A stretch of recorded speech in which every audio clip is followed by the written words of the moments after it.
At the edge of a vast forest, where tall trees blocked the sky and the ground was always cool and dark, lived a young boy named Kalen. Kalen grew up listening to stories about the forest. Some said it was alive. Some said it remembered every footstep. Others said it belonged to the lion. Unlike other children, Kalen was never afraid. From a very young age, he followed his father into the forest and learned how to walk without sound, how to read broken branches, and how to know when danger was near. When his father died, the forest became Kalen's only teacher. Every morning before the sun fully rose, Kalen entered the forest with his simple hunting tools. He never rushed. He never shouted. He moved as if the forest itself was guiding him. He hunted only what he needed. He respected every life he took. And because of this, the forest seemed to allow him to return home every time. Yet there was always one creature whose presence followed him: the lion. Kalen never saw the lion clearly. Sometimes he found fresh tracks beside his own. Sometimes he felt warm breath on the back of his neck and turned to find nothing. Sometimes the forest went suddenly silent, as if holding its breath. The villagers warned him again and again. They said the lion did not hunt for food alone. They said it hunted pride, fear, and curiosity. Still, Kalen returned to the forest each day. One season, when the land was dry and the leaves cracked underfoot, Kalen walked deeper than he ever had before. The forest changed there. The trees were older, the air was heavier. Then he heard a sound that did not belong to a hunter or a predator. A small, desperate cry. Kalen followed the sound slowly. He parted the tall grass and found a lion cub caught between thick, twisted roots. The cub struggled, but its strength was gone. Its eyes were bright and clever, filled with fear but not hatred. Its breathing was fast and weak. Kalen's hands trembled. He knew the danger. Where there was a cub, the mother was never far away. One wrong move could mean death. But the cub did not growl. It did not try to bite. It only looked at him, as if asking for help. After a long moment, Kalen lowered his weapon. He freed the cub from the roots with careful hands. The cub was free. Yet it did not run. It stayed close. It followed him as he stepped back. It walked beside him as if it had chosen him. As the sun began to fall, Kalen stood at the edge of the forest with a choice he never expected to make. He turned toward home, and the forest watched him leave with the lion cub in his arms. Kalen hid the lion cub carefully as he approached the village. He wrapped it in an old cloth and walked slowly, choosing quiet paths where no one would see him. At home, he cleared a small space near the back of the house. He gave the cub water first. Then he fed it small pieces of meat meant for his own meal. The cub ate cautiously at first, watching Kalen with sharp eyes. When it finished, it lay down and slept, its chest rising and falling softly. That night, Kalen did not sleep. He listened to every sound outside his hut. He expected to hear a roar. He expected the forest to come for what he had taken, but nothing came. Days passed. The cub grew stronger. Its fur became thicker. Its eyes stayed bright and clever. Kalen spoke to it as if it were human. He told it about the forest, about hunting, about the silence that kept him alive. The cub listened, its head tilted, its tail moving slowly. The villagers noticed changes. Kalen hunted less. He returned home earlier. He carried more meat than before, but he shared less of the story of where it came from. At night, the cub slept near him. Sometimes it pressed its head against his chest. Sometimes it followed him outside and watched the moon together with him. Kalen named the cub Rune. As weeks turned into months, Rune grew fast. Too fast. Its paws became heavy, its teeth sharp.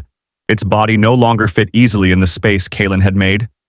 Kalen began to understand something he did not want to accept. Rune was not a pet. It was not a child. It was a lion.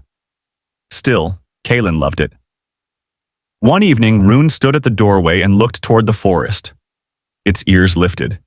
Its body became still. Kalen followed its gaze and felt it too. The forest was calling. Rune changed as the seasons changed. What once followed Kalen everywhere now began to walk ahead of him. What once slept beside him now preferred the doorway, facing the forest. Rune listened to sounds Kalen could not hear.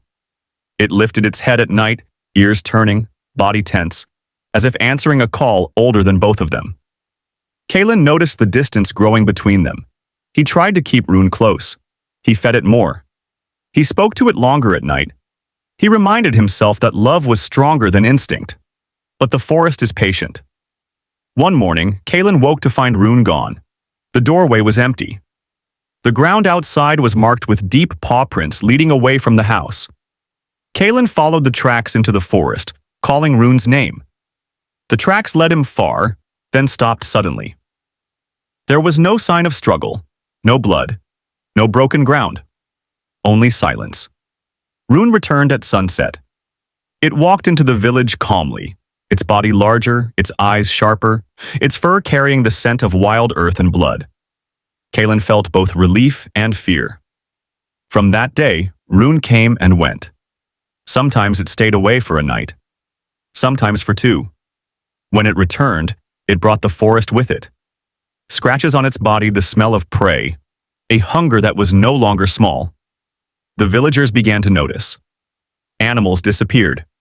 Goats refused to leave their pens. Dogs hid at night. Whispers followed Kalen. They said he had brought the forest into the village. They said he was raising danger inside his home. Kalen defended Rune. He said the lion would never hurt him. He said they were bound by something stronger than fear. But deep inside, Kalen felt the truth growing heavy. Rune was no longer choosing between home and forest. The forest was choosing for it. One night, under a pale moon, Rune stood very still. It looked at Kalen for a long time. Then it turned and walked into the darkness without looking back. Kalen did not follow. He stood at the doorway until the night swallowed the lion completely. In that moment, Kalen understood something painful. What is raised with love can still return to where it belongs, and the forest always takes back what is its own. Days passed after Rune disappeared, and the house felt larger than before.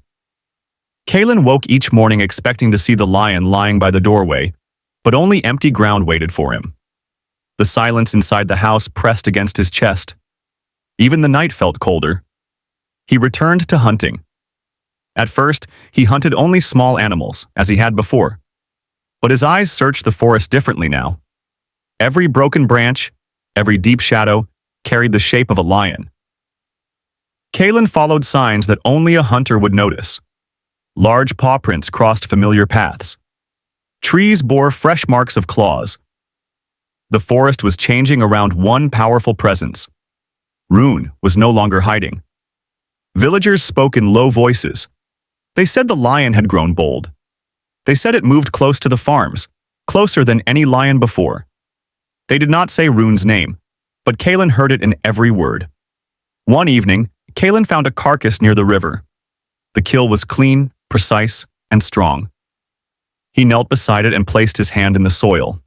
The tracks were fresh. They were Rune's. Kalen stood slowly. For the first time since the lion had left, Kalen raised his weapon not as a protector, but as a hunter. He did not feel anger. He did not feel fear. He felt responsibility. That night, Kalen prepared carefully. He sharpened his blade. He checked his bow. He wrapped his old hunting cloth around his arm. Before leaving, he stood at the doorway and looked back into the empty house. "I taught you how to survive," he said softly. "I must now protect others from you." The forest received him without sound.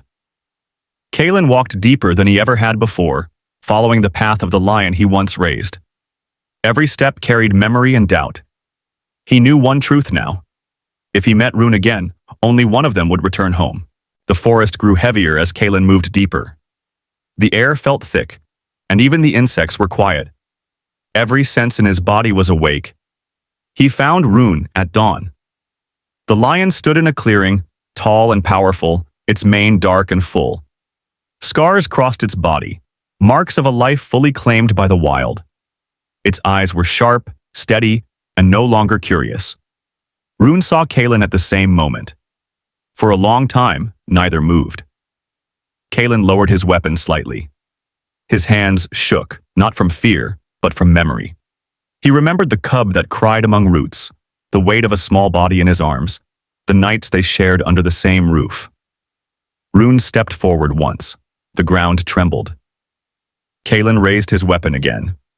His breath slowed. His heart felt heavy. He knew the distance between them was the distance between past and present. Rune circled him slowly. Its tail moved like a shadow. Its eyes never left Kalen's face. The forest waited. Then Rune stopped. It lowered its head, not in attack, not in submission, but in recognition. Kalen felt it clearly then. The lion knew him. This was not prey and hunter. This was not enemy and enemy. This was farewell.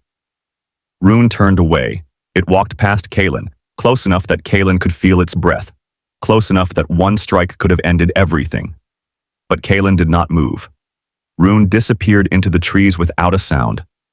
Kalen stood alone in the clearing until the sun climbed higher.